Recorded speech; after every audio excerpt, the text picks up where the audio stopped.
Okay, chapter 12, The Butterfly Lion. We never had children of our own, just the White Prince, and I can tell you he was enough for a family for anyone.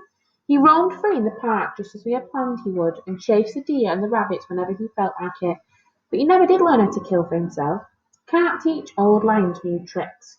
He lived well on venison mostly, and slept on a sofa on the landing. I wouldn't have him inside our bedroom, no matter how often Bertie asked. You have to draw a line somewhere. Bertie's leg never recovered completely. When it was bad, he often needed a stick or me or the lion to lean on. It pained him a lot, particularly when the weather was cold and damp and he never slept well. On Sundays, the three of us would wander the park together, and he would sit on the top of a wood hill with his arm around his old friend's neck, and I would fly kites. As you know, I've always loved kites, and so it turned out did the lion, who pounced on every one of them as they landed, savaged them, and ripped them to pieces. The lion never showed any interest in escaping, and even if he'd wanted to, the park wall was too high for an old lion to jump.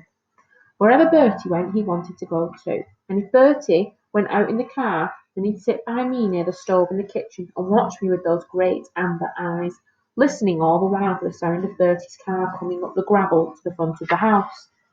The old lion lived on into a ripe old age, but he became stiff in his legs, and I could see very little towards and he could see very little towards the end. He spent his last days stretched out asleep at Bertie's feet, right where you're sitting now. When he died, we buried him at the bottom of the hill out there. Bertie wanted it that way so he could always see the spot from the kitchen window. I suggested we plant a tree in case we forgot where he was. I'll never forget, he said fiercely. Never. And besides, he deserves a lot more than a tree. Bertie grieved on for weeks, months after the lion died. There was nothing I could do to cheer him up, or even console him. He would sit for hours in his room, or go off on long walks all on his own. He seemed so shut away inside himself, so distant. Try as I did, I could not reach him. Then one day I was in the kitchen here, when I saw him hurrying down the hill, waving his stick and shouting for me. "I've got it!" he cried as he came in. "I've got it at last!" He showed me the end of his stick. It was white. "See that, Milly? Chalk. It's chalk underneath, isn't it?" "So?" I said. "You know the famous white horse on the hillside at Uppington? The one they carved out of chalk all 1,000 years ago? That horse never died, did it? Still alive, isn't it? Well, that's what we're going to do, so he'll never be forgotten.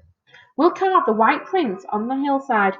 He'll be there forever, and he'll be white forever too." "It'll take a bit of time, won't it?" I said. "We've got plenty of time, haven't we?" He smiled, with the same smile he'd smiled at me when he was 10 years old. It took the next 20 years to do it.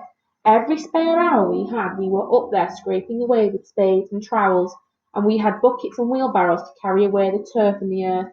It was hard, back-breaking work, but it was a labour of love.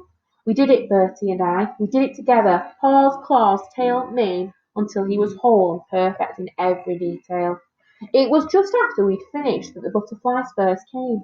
We noticed that when the sun comes out after the rain in the summer, the butterflies, Adonis blues they were, I looked them up, came out to drink on the chalk face. Then the White Prince becomes a butterfly lion and breathes again like a living creature.